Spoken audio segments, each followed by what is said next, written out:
అబ్బా ఎదురు దెబ్బ తగ్గేదే దేవుడా. అబ్బా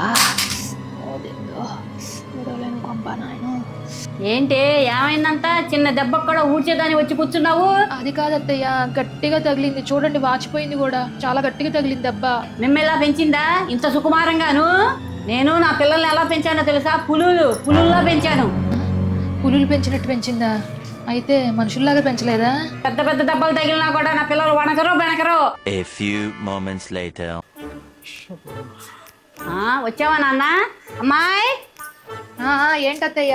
అబ్బాయి వచ్చాడు, ఇప్పటికే లేట్ అయిపోయింది. భోజనం వడ్డించేవాడికి. నాకొద్దు, నేను తినలేను. ఏంటి నాన్న, ఏంటి ఒంట్లో బాగుండలేదా? బానే ఉందిలే. అయితే ఏంటి నాన్న, కడుపులో నొప్పిగా ఉందా ఏంటి? అన్నం వద్దంటున్నావు. కడుపులో నొప్పి లేదు, ఏం లేదు, నేను తినలేను అంతే. మరి అలాగైతే గ్యాస్, అజీర్తి అలాంటిది ఏమైనా? చిచ్చి అదేం కాదులేవే. అమ్మో, అయితే జ్వరం ఏమన్నా వచ్చిందా ఏంటి నాన్న? జ్వరం లేదు, పాడలేదు. అత్త కూడా ఏమైందో చెప్పేంత వరకు వదలరా ఏంటి? చూడండి చూడండి ఎంత పెద్ద దెబ్బ తగిలిందో. నేను అన్నం కలుపు తినలేను, మండిపోయిద్ది. అమ్మో అమ్మో, పులికి ఎంత పెద్ద దెబ్బ తగిలిందో కదా అత్తయ్య గారు.